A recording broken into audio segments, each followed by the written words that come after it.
Boa noite, boa noite a todos, todas. Hoje nós vamos continuar, né, com essas aulas que eu tenho dado para vocês sobre a história do Ayurveda e a história do Yoga também, sobre o ponto de vista da mulher, sobre o ponto de vista do feminino. Essas são aulas que eu estou fazendo, são aulas gratuitas, vocês sabem. é, que fazem parte do lançamento do curso de saúde da mulher e da criança dessa nova turma de 2026. As inscrições já estão abertas, então, se você tiver interesse de aprofundar nesse assunto aqui, a gente está vendo muito sobre a história, né, feminina, nós estamos tentando resgatar uma história da mulher que, por muitas vezes, a gente viu na última aula que foi muito perdida, mas se você quer se aprofundar, não na história, mas na parte de abordagens terapêuticas, do ponto de vista de tratamento, de promoção de saúde, olhando para tratamento de questões como corrimentos, ovário policístico, endometriose, lipedema, ah, infertilidade, abortos, sobre o ciclo menstrual, sobre questões da gestação e sobre questões infantis também. Aí o ideal é realmente iniciar, né, essa turma desse curso que visa dar realmente base para que quem já trabalha com mulheres tenha mais segurança, mais informações, ou para quem quer trabalhar com mulheres, ou para quem quer fazer essa autogestão de saúde. Então, no meu site, anandaruguê.com, as inscrições estão abertas e a gente tem condições muito especiais aí, com muito desconto na mensalidade do curso até dia 28. Mas os primeiros inscritos também ganham bônus. Então, para quem se interessar, todas as informações estão lá e é um curso realmente muito profundo e muito transformador. Então, nessa série, né, sobre essa história contada aí com foco mais na mulher e no feminino, na última quinta, né, eu iniciei falando da história geral da Índia.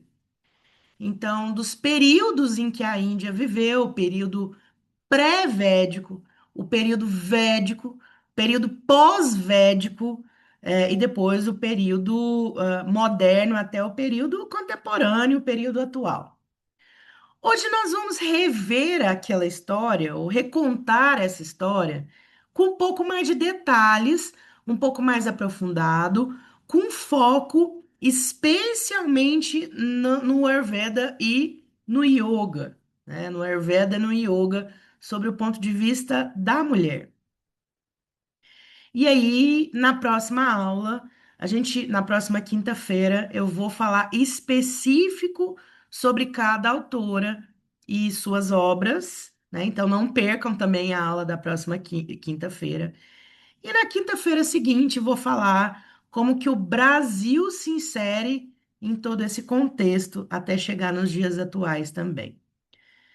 Eu penso que não vai ser uma aula muito demorada hoje, mas para contar aí essa história de como o Ayurveda surge, como o Yoga surge e, e qual que foi o papel da mulher, das mulheres, no surgimento dessas duas ciências que nascem ali na cultura védica, mas que têm seu cerne aí, suas sementes nas civilizações antes do período védico e que chega hoje para a gente, nos dias atuais, né, como duas ciências muito importantes nesse papel de promoção de saúde, de promoção do equilíbrio físico, promoção do equilíbrio mental.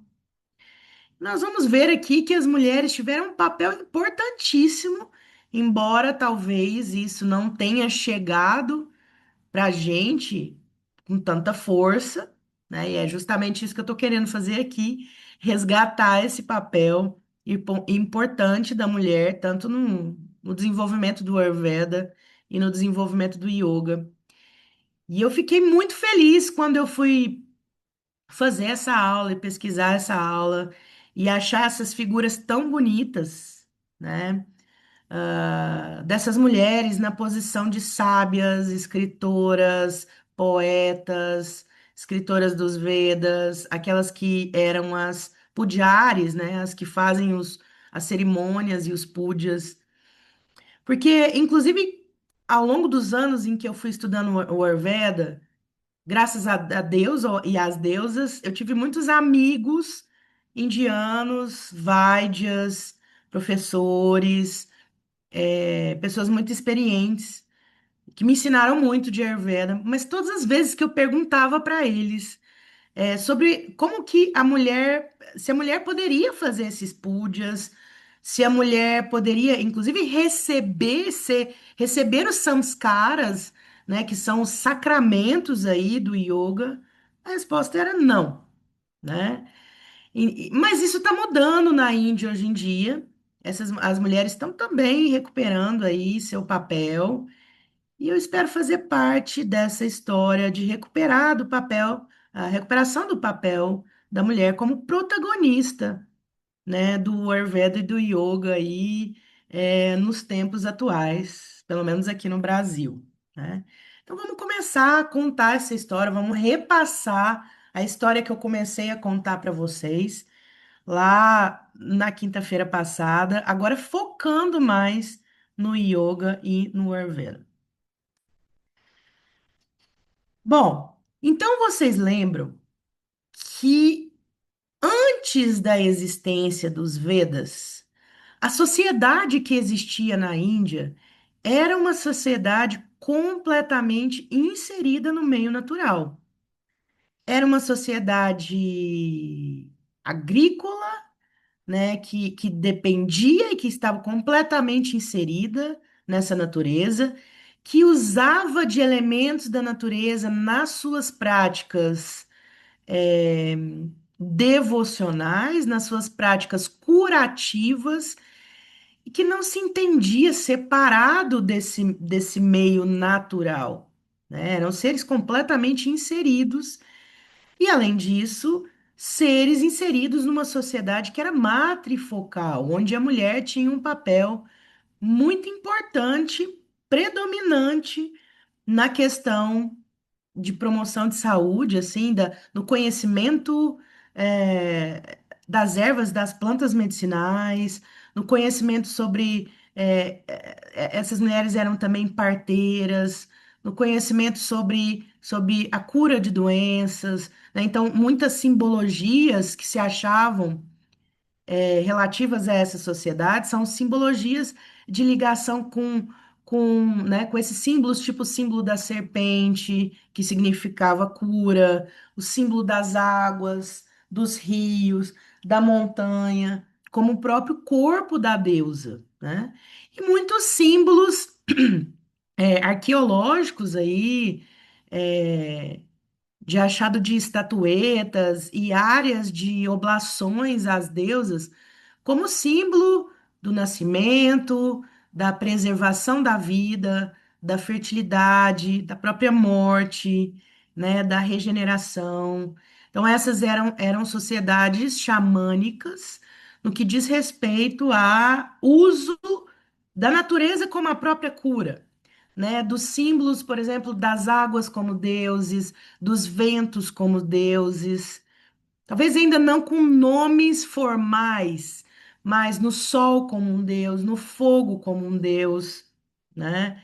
Então eram essas sociedades focadas aí realmente no natural e como base social focada na figura da mulher.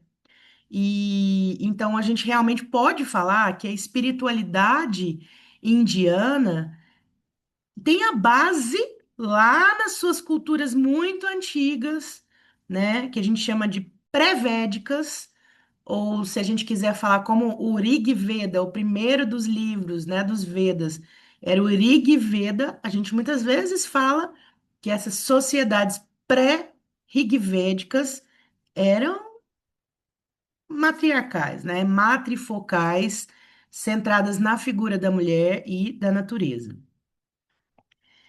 E então, essas sociedades, né, em que as mulheres usavam plantas medicinais como cura, usavam aí conhecimentos naturais para o parto, para o pós-parto, para questões femininas, né? Tinham aí foco muito forte na observação da natureza.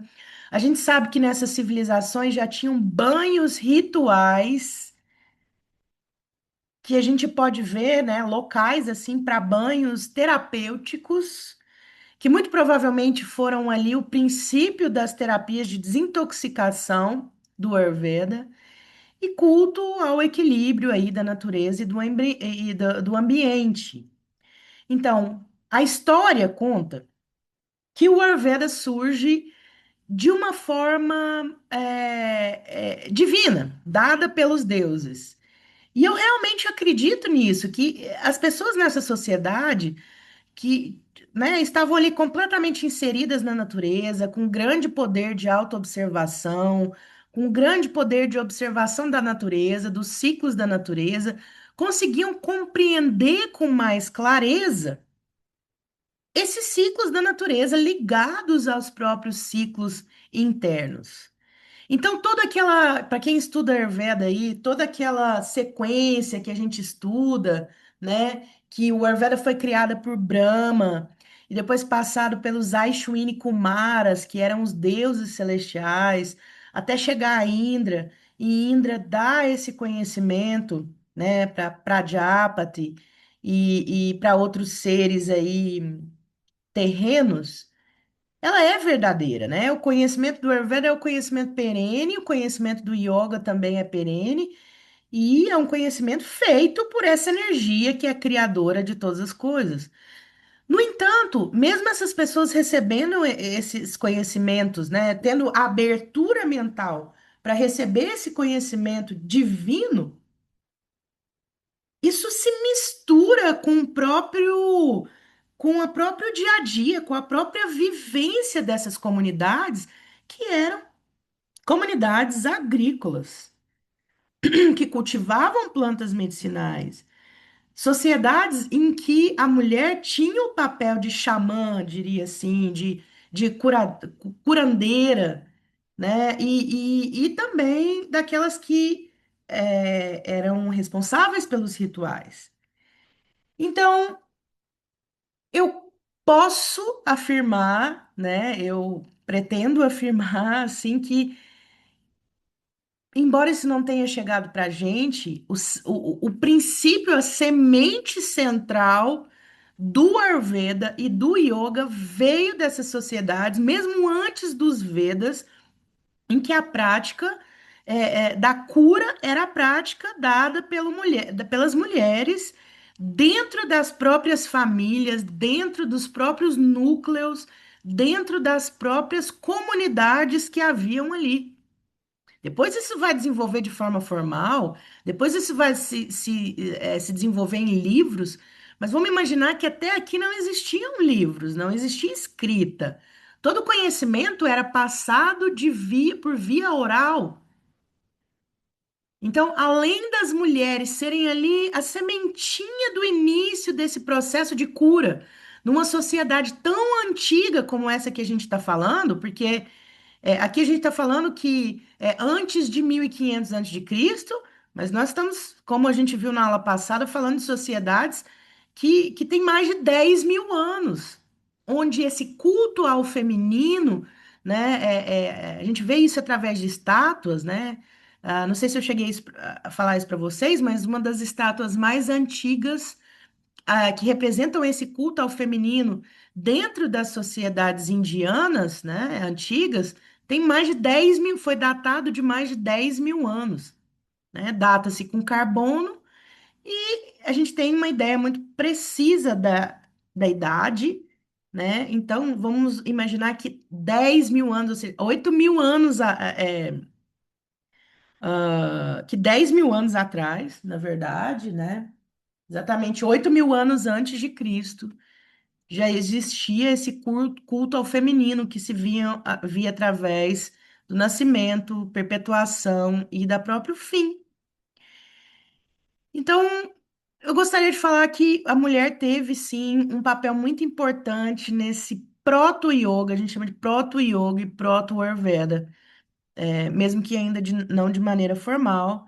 E a mulher tem muita inferência aí também como uma semente do Tantra, que eu vou mostrar aqui para vocês que vai influenciar o Ayurveda e o Yoga em muitas conceitos aí. Bom, além do Ayurveda, a gente também nessas sociedades antes de 1500 antes de Cristo, já existem indícios da prática do yoga. Então, apesar da gente falar que o yoga ele nasce nos Vedas e o Ayurveda nasce nos Vedas, o que acontece é que o yoga e o Ayurveda é sistematizado nos Vedas, né? Porque a gente vê então essa placa que foi achado, né, que a gente chama de selo é, aí de 3.300 anos antes de Cristo, antes dessa civilização védica, né? Na civilização do Vale dos Rios Sarasvati, a civilização indo, a gente tem então o achado dessa figura que se chama Pashupati, que é uma figura aí claramente que está posicionada na postura de lótus, né? Na postura de meditação, na postura meditativa, similar ao Mula Bandha aí.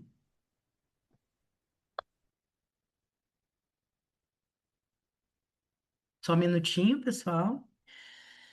Bom, então, vejam que antes de ter, então, essa prática do yoga sistematizada, essas sociedades também, inclusive as mulheres, como essas que conduzem os rituais, já estavam ali nascendo nessas civilizações. E aí a gente tem, então, eu achei assim essa figura muito bonita, lindíssima. A gente tem dificuldade de achar registros e figuras dessas civilizações, né, indianas, da mulher antigas, da mulher num papel central, protagonista. Então, a gente sabe, né, através desses achados arqueológicos, que as mulheres conduziam, então, banhos purificantes e muito provavelmente, pelo que se estuda, esses banhos purificantes eram o que foram se desenvolvendo até ser o que hoje a gente entende como Panchakarma, né? Como as terapias Shodhana ou as terapias de purificação. E se achavam também nessas sociedades cultivo de plantas medicinais, ou seja, essas plantas medicinais usadas não eram só plantas que nasciam espontaneamente. Elas eram cultivadas. Isso quer dizer que existia um conhecimento muito grande sobre essas plantas, né? E sobre a ação delas, sobre a saúde em geral, né? E além disso, sobre a ação delas na questão de higiene, na questão de asepsia, né? Então, muito provavelmente é daí que se desenvolve depois, junto com essa grande capacidade dessa civilização de meditação, de concentração, de foco, de captar esse conhecimento que também vem dado pelo divino aí, mas muito provavelmente elas faziam essa esse teste terapêutico com as plantas para saber aí sobre o uso medicinal e também esse conhecimento por revelação. Então, nessas civilizações antigas, a gente sempre estuda que esse conhecimento por revelação era dado aos homens, né? Quando a gente vê o conhecimento revelado, a gente sempre vê a figura dos 6 primeiros sábios que receberam esse tipo de conhecimento, inclusive do yoga também. Mas quando a gente vai mais a fundo, então, olhando para a sociedade, não só para o Yoga e Ayurveda sistematizado nos livros, a gente entende que a própria sociedade tinha a base da figura ritualística, a base da figura terapêutica E a base da figura espiritual nessa arquétipo feminino, né? E no próprio culto à fertilidade aí, né? Então, o que eu quero falar para vocês é que antes mesmo dos Vedas, o Ayurveda e o Yoga já existiam, embora eles não tivessem o nome ainda de Ayurveda e Yoga, mas eles já existiam ali e centrado no papel da mulher. E aí, a partir de 1500 antes de Cristo, a gente entra na Era Védica. E aí os quatro Vedas, né, entre 1500 antes de Cristo e 500 antes de Cristo, ou seja, ao longo de 1000 anos, os Vedas foram escritos, os quatro Vedas, que são a base de tudo que vai se desenvolver depois na Índia, em termos de Ayurveda, de saúde, em termos de medicina, em termos espirituais, em termos de leis básicas aí, né? Ah, que as pessoas dentro do hinduísmo e dentro de várias outras religiões seguem como livros extremamente sagrados e sábios. E aí a gente nunca viu que a mulher teve um papel, as mulheres tiveram um papel importantíssimo na escrita desses Vedas. Então, o primeiro Veda foi o Rig Veda, que fala mais sobre os rituais. O segundo Veda, o Sama Veda, que é como se fosse um aprofundamento ali, ou uma diversificação do Rig Veda. E aí a gente tem o Ajurveda e o Atharva Veda, que já começam a falar sobre cura, sobre o uso de plantas medicinais, sobre tratamento de doenças, principalmente o Atharva Veda. Então, o Rig Veda, que é o primeiro dos Vedas, é considerado como se fosse o livro do qual se originou o yoga, né? Porque fala sobre concentração mental, sobre a disciplina, que é o tapas, sobre a união com o divino, sobre os pranayamas, né, as respirações, e sobre os estados de expansão de consciência, além de ser um livro que fala muito sobre como praticar os yagyas, que são os rituais, e cita, por exemplo, o Agni, o fogo, como um dos primeiros deuses. Então a gente vê que realmente foi um livro baseado naquelas outras sociedades que viam o fogo, o ar, o vento, a água como deuses. E o Rig Veda cita o Agni, o fogo, como o deus número um ali naquele momento, ou o primeiro que é citado. E depois, então, de todos os Vedas, mas especialmente do Atharva Veda, né, onde se fala de plantas medicinais, de cura, do prana, se deriva, então, o Ayurveda. Esses livros, né, eles eram escritos de uma forma diferente do que a gente imagina. Não era um professor, um só professor que ia ali contar a história para o seu discípulo que escrevia o livro. Geralmente, algumas pessoas mais importantes da sociedade, eu digo reis ou sábios, eles reuniam um grupo de sábios.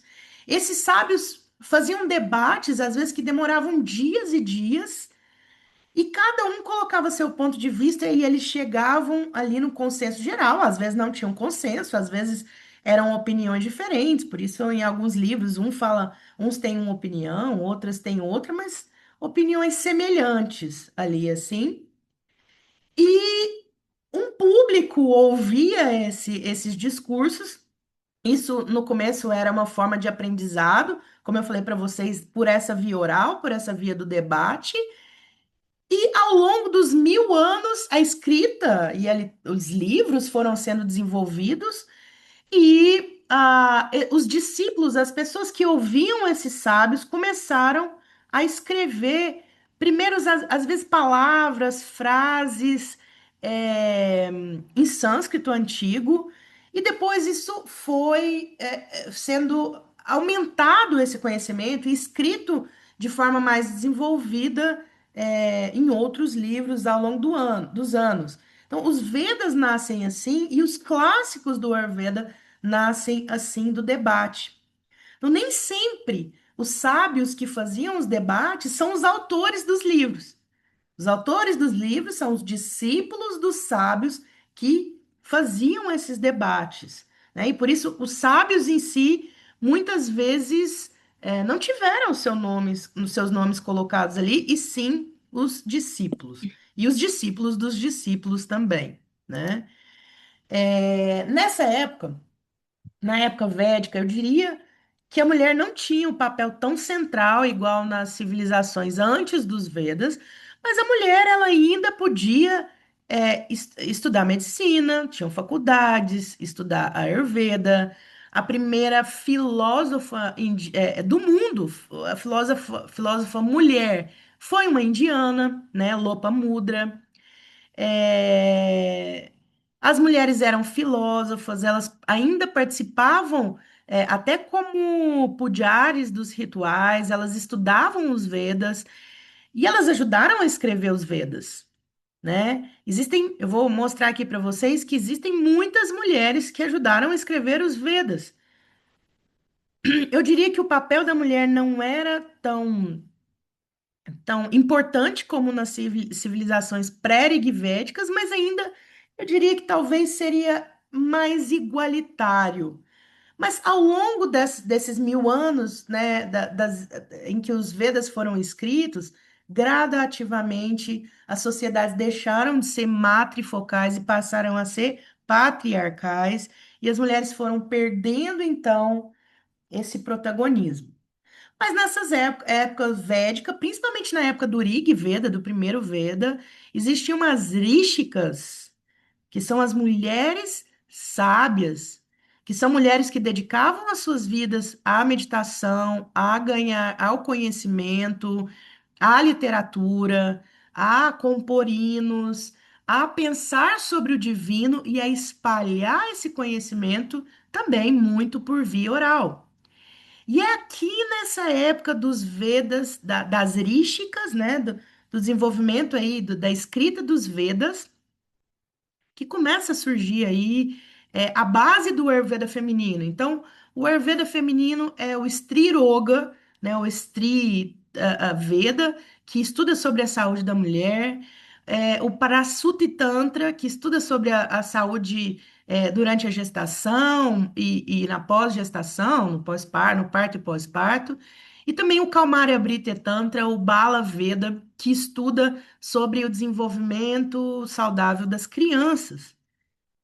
Então, a maioria desses conhecimentos eram debatidos entre as sábias. O conhecimento feminino do Ayurveda surge, apesar de não escrito, né, nessa época, surge nessa época por debates entre erísticas, né? E aí elas trazem a noção do parto, do ciclo menstrual, da ciclicidade e de saúde aqui. Só que a mulher ela vai perdendo ao longo desses anos, aí na era védica, esse papel central, até que a gente chega no último dos Vedas, no Atharva Veda, e aí realmente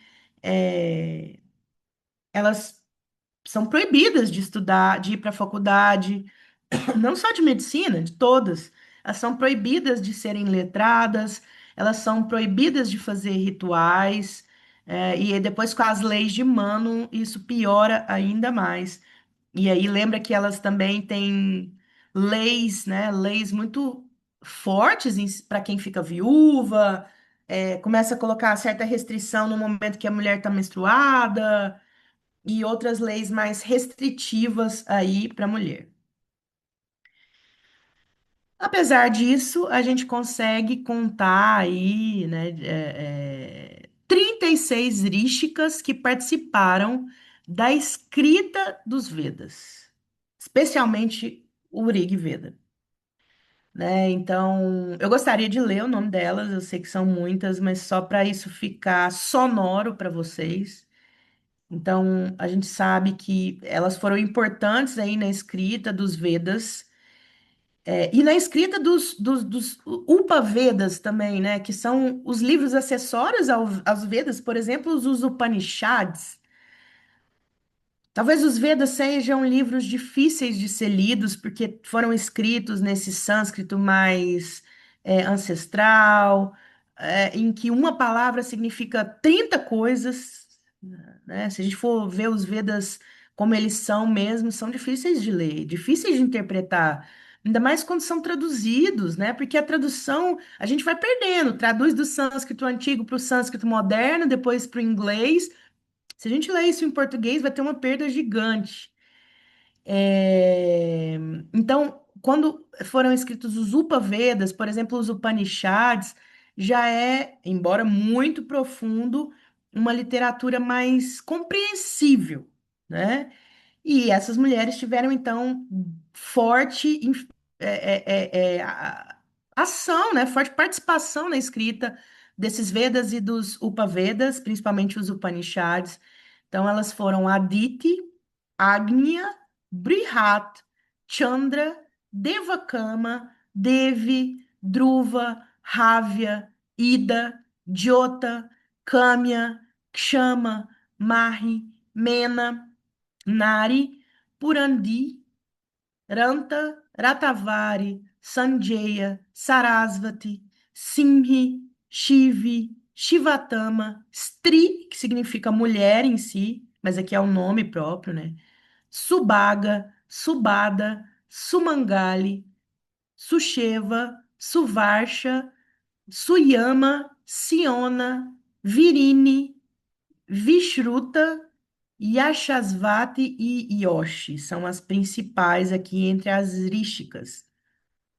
Na aula que vem eu vou falar, eu vou entrar assim em algumas delas, falando quais slokas, quais passagens e quais textos elas, as principais, escreveram. Inclusive no Mahabharata, que é um dos livros que conta aí o surgimento da Grande Índia, né, através de uma guerra, que tem uma passagem, uma das mais bonitas aí, talvez um livro mais importante da civilização, que é o Bhagavad Gita, né? A grande canção aí do divino, o canto do divino. Existem várias histórias, os personagens aí do Mahabharata contam várias histórias dessas rísticas. Mas depois, como eu falei para vocês, esses nomes foram sendo apagados, a gente não sabe deles hoje e quase não se fala dessas mulheres participando nem da escritura dos Vedas, nem das escrituras dos clássicos do Ayurveda. Por que isso? Primeiro, porque teve, justo na época védica da escrita desses livros, teve a transição da sociedade matri para a sociedade patri, né? Não sei explicar justamente, ainda não achei explicação justa para isso, mas houve essa transição e aí a mulher parou de poder ser letrada, parou de poder estudar, como que ela ia escrever? Então, essas que escreveram eram mulheres que eram ou princesas, ou rainhas, ou casadas com o rei, ou eram, por exemplo, órfãos que eram criadas em templos, principalmente as dos Vedas mais antigas. Elas tinham que ter alguma ligação com alguma figura masculina importante para ela ter participado aí da inscrição, da escritura desses Vedas, principalmente os mais antigos. Mas tinha uma questão muito importante também, que existe na Índia até hoje, imagina nessas sociedades tão antigas, que é humildade era considerada uma das principais características dos sábios, tanto homens quanto mulheres.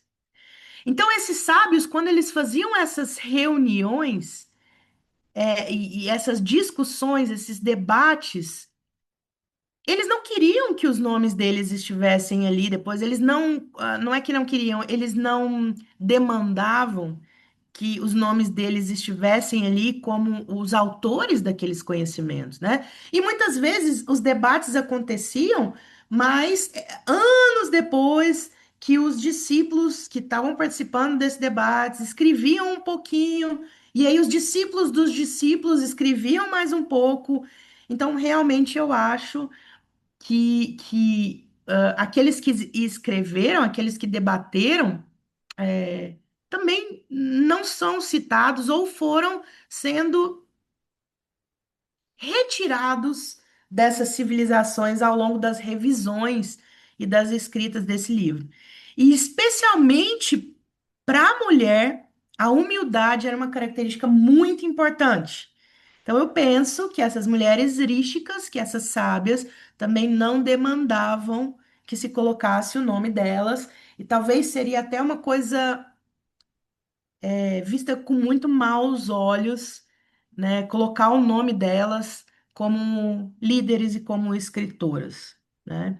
Então, esse aqui, principalmente o início da era védica, foi o último momento realmente de poder intelectual feminino, e depois a gente vai, infelizmente, numa descendente, tá? E é depois disso, né, no período que a gente chama talvez de pós-védico, ainda antes de Cristo, né? E aí realmente surge a divisão em classes, né? Em castas. Talvez seja essa época em que a gente divide em castas, e aí os brahmanes assumem aí o controle como se fosse a casta mais elevada aí da sociedade. E dentre esses brahmanes eram considerados que os homens eram como se o homem fosse a cabeça, sabe aquele ditado? O homem é a cabeça e a mulher é o pescoço. Então, a mulher tem até muito poder, mas só dentro de casa.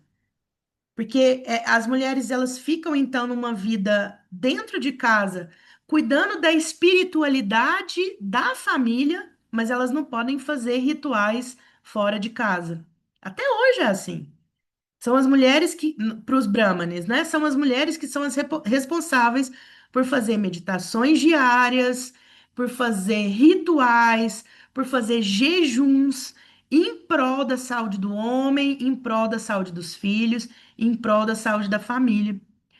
Então, elas, quando houve a formalização do Ayurveda com a escrita do Charak Samhita, do Sushruta, do Ashtanga Hridaya, que é posterior, aí já é depois de Cristo, né? No sul da Índia, essas mulheres não podiam mais frequentar a faculdade, não podiam mais ser médicas, embora tenham relatos de algumas vaides mulheres, como eu falei para vocês nas aulas passadas, mas elas não tinham um papel central.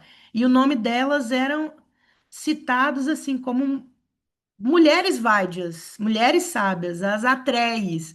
Porque, não sei, por exemplo, o Charak Samhita, ele é uma conversa entre o Atreya e o Agnivesha, dois sábios, né? O Atreya como mestre, que é considerado aí o pai da medicina, e o Agnivesha como discípulo. Então, essa conversa, o Agnivesha ele vai fazendo perguntas, o Atreya vai respondendo, e Charak era um discípulo, então ele ouve isso, né?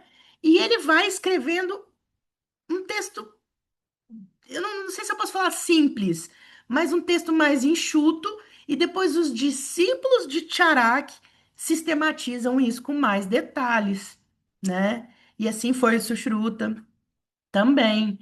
Então, no Charak, a gente tem a citação das Atreides, que são aquelas que são da mesma linhagem de Atreia, né? Que são sábias, que são da mesma linhagem, e essas mulheres vêm citadas, vêm citando muito quando se fala a questão do parto, a questão da gestação, a questão de doenças femininas, mas não se dá nome. Então, tirou o nome dessas mulheres, colocou como se fosse as mulheres da linhagem do Atreia, mas não o nome em si. E é desses textos, então, que vocês sabem, isso aqui é a trilogia maior, se surge aí a base do Ayurveda. E a gente tem todos os conhecimentos de obstetrícia, de pediatria e de ginecologia, mas sobre o nome de Charak e não sobre o nome específico das Atreias, embora na próxima aula eu vou falar sobre uma pessoa aqui mais específica, tá? E aí, nessa mesma época, se formaliza o yoga, né, com os Upanishads, que fala de pranayama, pratyahara, que são as condutas, a meditação, e eventualmente do próprio Kundalini, mas também sobrenomes bastante masculinos, né? E depois com o Yoga Sutra de Patanjali, depois de Cristo, aí, entre antes e depois de Cristo, se sistematiza, por fim, o yoga com todos os seus conceitos aí. Mas lembrem-se sempre, apesar da formalização ser aqui, a base disso foi na civilização pré-védica, né? A gente já via que existia ali a prática dentro das comunidades de yoga e das curas ali, que vem a ser isso que depois vai ser formalizado aqui nesse momento.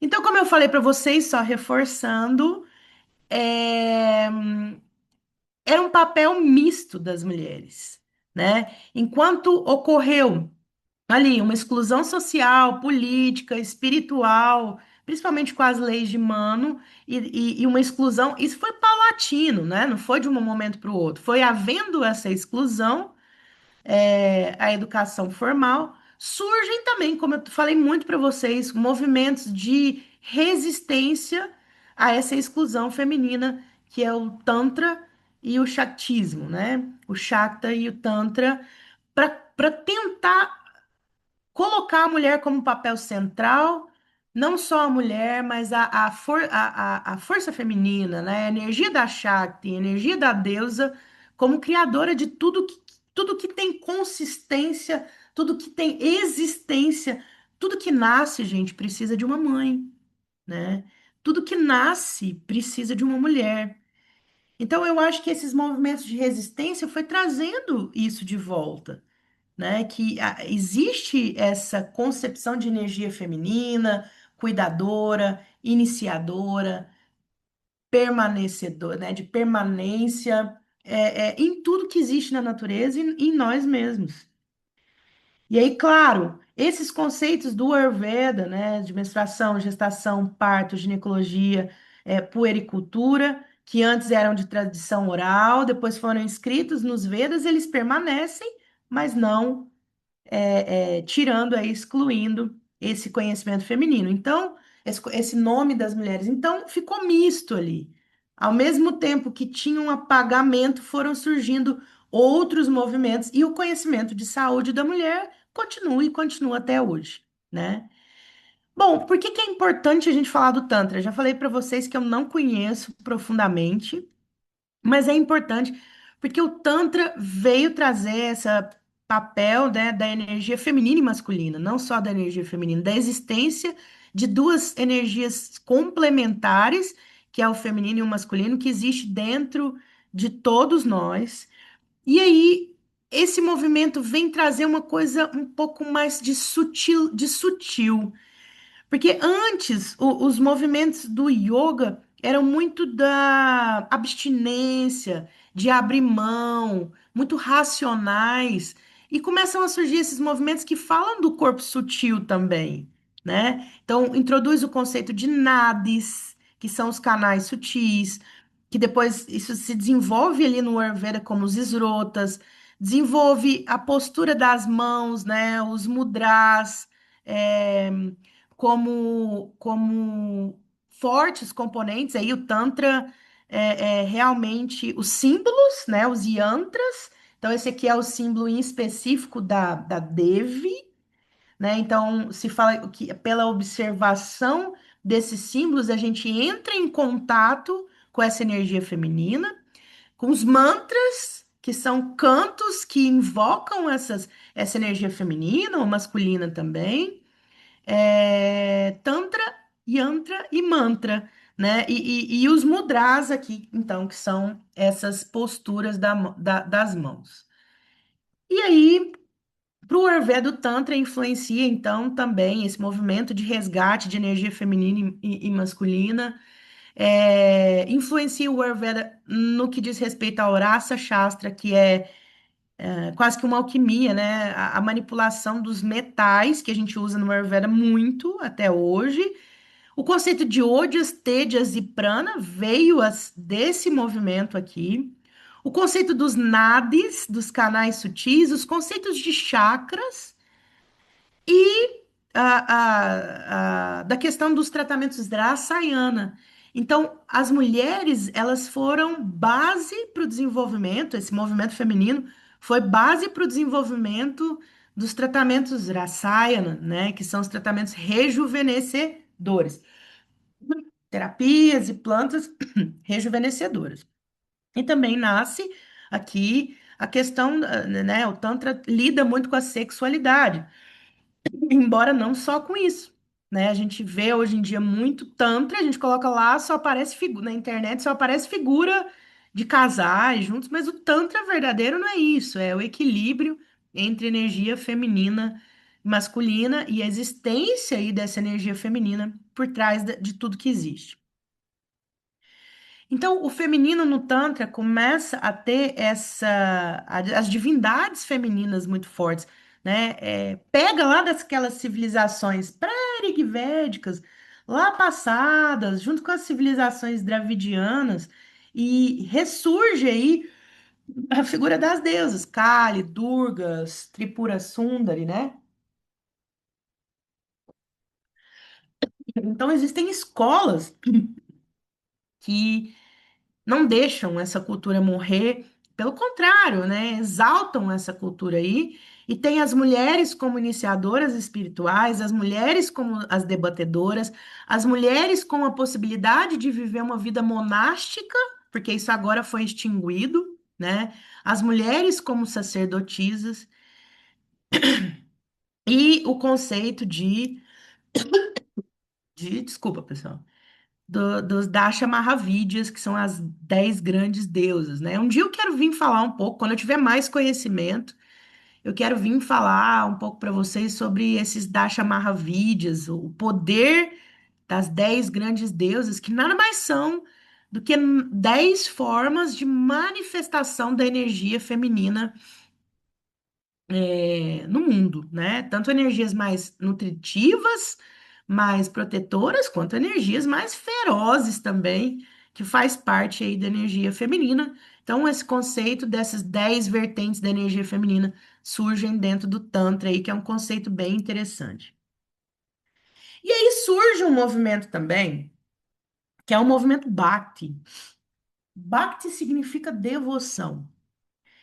Isso já, olha, a gente vê que é de 900 a 1600 depois de Cristo, né? Então, ao longo aí de 700 anos, existiram várias mulheres que deram origem e continuação a esse movimento Bhakti. E o que é isso? Bom, antes, se a gente lê esses livros, por exemplo, quando eu li o Yoga Sutra de Patanjali, que é uma sabedoria enorme, mas eu achei um livro muito duro, né? Assim. E isso é uma crítica, às vezes, que se faz ao yoga, né? O yoga antigo, ele é muito restritivo, a gente precisa abdicar do mundo, abdicar das vantagens, né? A não identificação, e eu entendo isso, eu concordo com isso também. Só que na prática, na realidade, pelo menos eu, como uma pessoa cafa, não sei vocês, depois vocês me falem, eu preciso de um pouco de devoção. Não é só o abrir mão, existe uma questão sentimental, existe uma questão de ligação, de coração para com os deuses, de devoção, de necessidade de proteção, de olhar para esses deuses e para essas deusas como se fosse um pai celestial, como se fosse uma mãe celestial. Então, esse movimento Bhakti, representado especialmente por figuras femininas, existem as figuras masculinas também, mas especialmente por figuras masculinas, trouxe as danças, as oferendas, trouxe também esse yoga mais interativo entre as pessoas, mais devocional, a ideia de que você se entrega a não a uma divindade em si, mas essa força, né, da natureza, a ideia de confiança, a ideia de abrir seu coração, a ideia de que a deusa está dentro de nós. Então, por exemplo, se você Hare Krishna, você já deve ter ouvido falar muito de Mirabai, que é uma das principais representantes desse movimento, que tinha total adoração por Krishna, por Sri Krishna. Então ela compõe aí a maioria das canções, das danças e dos poemas de admiração e de devoção a Krishna. Andal, outra poetisa, que vem falando muito da devoção a Vishnu. Não só a Vishnu, mas a energia feminina de Vishnu também, como por exemplo Durga, como por exemplo Mahalakshmi, mas nessa forma de oferecer a vida ao estudo dessas divindades, à meditação nessas divindades, né? Então, essa foi uma mulher completamente que viveu no sul da Índia, mas completamente devota de Vishnu. E ela, entre 12 pessoas muito importantes para o desenvolvimento do culto a Vishnu aí, que é um tipo de culto muito forte aí, né? Dentro da Índia, ela é a única mulher e uma das mais importantes. Tem também a Mahadevi, que foi muito, ali no centro da Índia, muito devota a Shiva e todas essas energias, né? Parvati também, as energias que representam Shiva. Então, é uma mulher que larga tudo na vida para viver uma vida monástica. Inclusive, é uma mulher que é conhecida como a Santa Nua, porque ela abre mão de tudo, inclusive das roupas, para como se casar com Shiva, né? Se casar com Shiva não é uma coisa sexual, é uma coisa de devoção extrema. Então, aproxima as pessoas dos deuses e não torna o yoga ou esse conhecimento alguma coisa lá do céu ou alguma coisa muito difícil de ser alcançada. Por isso, esse movimento muito importante faz parte do que a gente vive hoje em dia. A maioria das pessoas vê a religião, a religiosidade, não só no hinduísmo, mas em todas as religiões, de forma muito devocional. Eu, particularmente, sou totalmente aí desse movimento. Apesar que o Ayurveda, que o yoga fala que talvez a gente precise procurar o oposto, né? Se eu sou kapha, eu deveria fazer uma coisa mais de autoanálise, mas meu coração, ele pede o devocional. Se eu virar a câmera aqui, vocês vão ver 1000 estátuas aqui, inclusive a maioria de Devis. Então, esse movimento Bhakti influencia o yoga, né, devocional e emocional, e tem uma influência enorme dentro do Ayurveda, porque é justamente no momento em que o Ayurveda está em declínio, ali com as invasões árabes e com outras invasões também, depois, né, depois disso vai vir as invasões britânicas, mas o que que acontece? Com esse movimento, o yoga e o Ayurveda, né, sai ali do poder das universidades e passa para dentro das casas.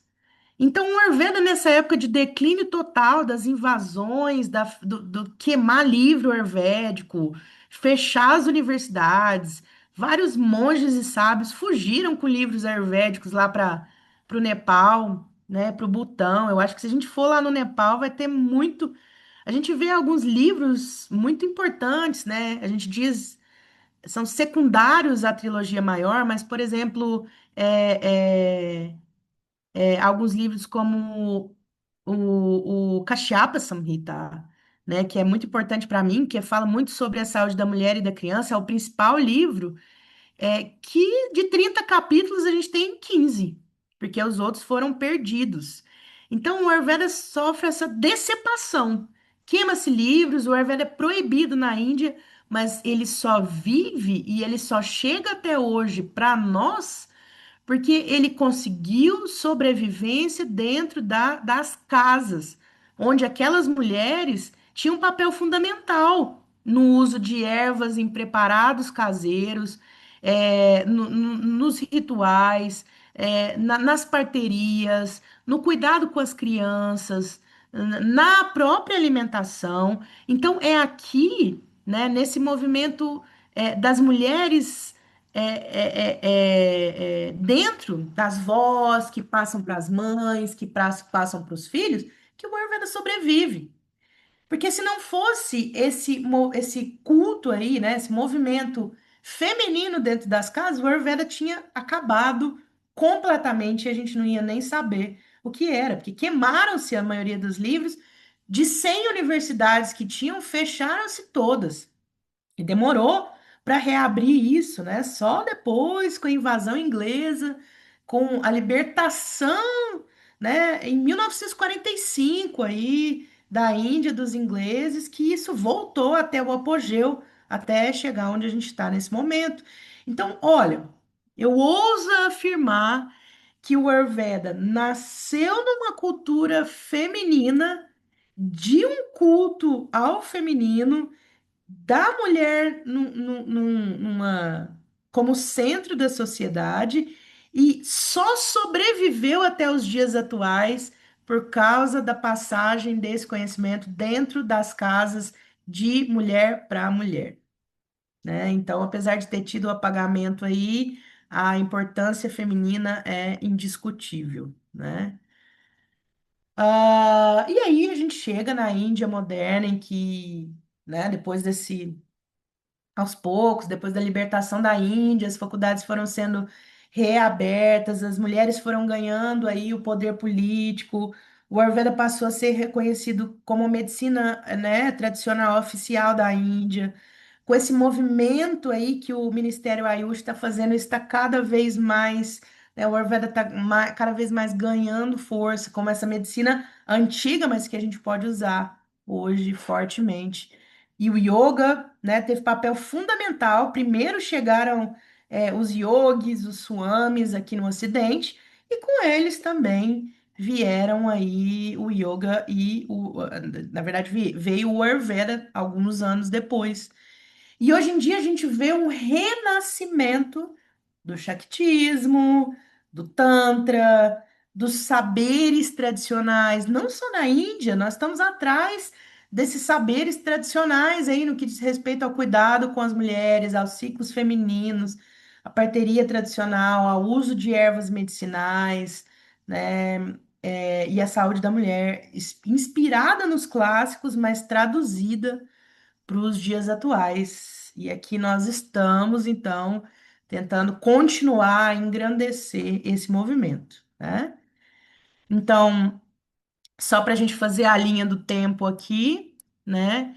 7.000 anos a 3.300 anos antes de Cristo, era aquela cultura pré-védica, inicial, né? Os primeiros homens com culto e mulheres com culto à deusa, a medicina feminina ancestral, que foi o embrião do Ayurveda, a meditação primitiva, o embrião do yoga. Depois, na civilização Harappa, né, que é as civilizações do Vale do Rio Indo, os banhos medicinais depois foram ficando mais complexos e foram o início aí das terapias de purificação ayurvédicas, as posturas meditativas, o início do yoga e o culto à deusa mãe como um arquétipo da Shakti, né? Nas eras védicas, a gente tem o Ayurveda védico ali dentro dos Vedas falando sobre ervas, a participação das ríshicas escrevendo os Vedas e debatendo sobre o conhecimento da saúde da mulher, né? E o yoga védico que surge ali no Rig Veda com o conceito de prana e tapas, né? As restrições aí. E aí a gente vê depois os Samhitas e os Upanishads sistematizando o Ayurveda e o Yoga, embora os nomes masculinos que estejam ali, né, proeminentes, mas os saberes do tratamento com mulheres ainda sobrevivem. E aí isso tem uma certa respiro, né, embora as mulheres tenham sido retiradas de várias esferas de poder, isso tem um respiro com Tantra, com o movimento Shakta, que influencia aí com o conceito de chakras, nadis e a medicina energética aqui para o Ayurveda. O movimento Bhakti tem as santas poetas, o yoga de devoção e o Ayurveda doméstico feminino. E hoje em dia, né, a gente viveu isso tudo então para chegar nos dias de hoje e ter o Ayurveda como a gente conhece, né, e a gente tentar aí reaver o conhecimento da mulher como guardiã da vida, como guardiã da cura, como aquela que pode realizar os rituais, como aquela que pode ter conhecimento, escrever livros, né? Então é isso. Assim, essa foi a linha do tempo das mulheres na história do Ayurveda e do yoga. Se vocês quiserem saber mais sobre esse yoga, principalmente sobre o Ayurveda feminino, né, se inscrevam no curso Saúde da Mulher e da Criança, né? Se vocês quiserem mais informações, podem entrar em contato com a escola, mas vão ali no site anandaruguê.com. Eu garanto que vale muito a pena. A gente vai ter aulas gravadas, é um curso de 12 meses, mas também aulas ao vivo, ambulatórios didáticos. Toda semana a gente tem uma mentoria em grupo, tá? Para esse conhecimento ser construído com muita responsabilidade e com muita abundância aí, né? E trazer esse conhecimento. Na verdade, quando eu estava estudando sobre toda essa questão aí da mulher no Ayurveda, bom, eu quis trazer esse conhecimento aqui para vocês, até como uma base para esse curso de saúde da mulher e da criança, mas para trazer isso hoje em dia. Mas também quando eu descobri isso, né, que o Ayurveda sobreviveu ali dentro, bom, eu já sabia disso, mas quando isso ficou muito claro na minha mente, que o Ayurveda só sobreviveu dentro das casas, nesse boca a boca feminino, eu quis fazer também isso que eu tô fazendo, essas lives que eu tô fazendo toda terça-feira no Instagram, que o Ayurveda para famílias, né? O Ayurveda na saúde da família, porque eu acho que o Ayurveda ele tem seu papel realmente ali no terciário, ali quando a gente fala dos hospitais, se a gente for lá no All India, né, que é um dos principais hospitais de Ayurveda da Índia, é maravilhoso ver aquilo lá. Mas o Ayurveda acontece de verdade é dentro das nossas casas. O Ayurveda acontece no dia a dia, em cada escolha que a gente faz, em cada especiaria que a gente usa, em cada vez que a gente ensina para os nossos filhos o que fazer, o que não fazer, né? E para ter esse conhecimento, a gente precisa ter estudo, a gente precisa estudar, né? Não é um conhecimento difícil de ser aplicado, mas é um conhecimento profundo, né? Então, para quem quiser entrar mais nesse conhecimento, chamo vocês, faço o convite para entrar no curso de saúde da mulher e da criança. E também vou reforçar, não percam a próxima aula, que a próxima aula é sobre as autoras e suas obras. E aí, todos esses nomes que a gente viu aqui, Mirabai, né, Lopamudra, eu vou falar a história delas e o que elas escreveram. E se tem alguma delas, tô tentando deixar isso mais em off, assim, mas se tem alguma delas que realmente teve ali um papel, tem um nome que não foi apagado da escrita dos textos mais importantes do Ayurveda, ok? Então, eu espero vocês próxima quinta-feira, 7 horas, para falar especificamente sobre o nome dessas mulheres e o legado que elas deixaram aqui, tá? Ananda, posso falar uma coisa sobre o curso? Pode falar sim. Não, trazer para as alunas um depoimento, assim, porque quando eu fiz o curso de saúde da mulher, a gente se juntou, as alunas, para atender Verdade. uma pessoa que realmente estava com uma situação de saúde. Era uma pessoa que tentava há muitos anos engravidar e ela não tinha engravidado até então. E ela estava já ia Ela ser a já tinha feito sétima, 8 FIVs, né? Não acho é? que era sete. Uhum. 7 ou 8 FIVs, assim, ia ser a sétima ou oitava FIV dela. E ela chegou enquanto um caso clínico para a gente cuidar com a supervisão da doutora Ananda e tal. E a gente fez todo o protocolo de preparo, segundo a Ayurveda, né, para a gestação com ela. A gente atendeu ela, as alunas e tal. E eu sou doula, né? Então também assim acompanhei ela durante a gestação e a bebê dela tá com 2 ou 3 meses agora. Assim, ela depois de tantos e tantos anos tentando engravidar, ela engravidou. Foi muito lindo. e muitas alunas participando, foi um círculo de mulheres cuidando e ao mesmo tempo vendo a Ayurveda florescer da forma mais potente possível, né? Então quis compartilhar porque foi das experiências mais bonitas que eu já vivi. É, é verdade, eu fico até emocionada, assim, porque quando a gente começa a ter esse conhecimento feminino, além do conhecimento, a gente forma uma egrégora de pessoas que querem ter esse conhecimento, querem passar o bem-estar, e isso é uma coisa que aquece ali o coração, né? Preenche, não é só o conhecimento intelectual, tem uma coisa que não tem nem palavras para explicar, assim.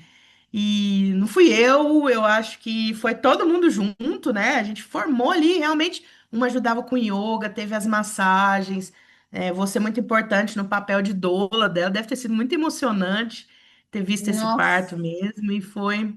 E como essas, tem várias histórias, às vezes, de mulheres que estão desacreditadas, que têm doenças, assim, de repetição, que a medicina alopática trata de forma, né, muito simplista, digamos, olhando só para o corpo físico, e não é isso que a gente quer hoje em dia. A gente quer resgatar esse conhecimento, essa ligação com os ciclos da natureza. Então, e esse sou cuidado suspeita para falar. coletivo, né, Ananda? Porque o que eu Exatamente. senti no caso dessa pessoa também é que, obviamente, a gente fez chegar no sistema reprodutivo, no tecido reprodutivo dela, a nutrição, a gente conseguiu fazer as limpezas, as desintoxicações com panchakarma e tudo mais. Mas eu sinto que teve uma nutrição na alma também, que é Sim, muito necessária exatamente. para que os processos de saúde aconteçam, né? E quando a gente está Exatamente. no coletivo, a gente consegue fazer isso. É muito legal estar entre alunas juntas, porque uma fortalece a outra, cada uma cuida de um campo, e aí tem essa nutrição que é a nutrição do coração mesmo, da alma, assim, e isso é Exatamente. muito promotor de saúde, né? E é uma troca muito grande entre os alunos, as alunas, sempre é muito conhecimento, é espiritual também, é engrandecedor, né? É isso aí. Bom, obrigada, Maíra, obrigada pelo seu depoimento. Muita Obrigada, Cris. saudade, hein? Muita saudade do nosso grupo também, né? Que a É, gente possa se encontrar aí mais vezes também. Agradecer a todo mundo aí que ficou na aula, que vai ver a aula depois também. E boa noite para vocês. Obrigado aí a todas pelo tempo. A gente se encontra na próxima semana, tá? Tchau, boa noite para todos.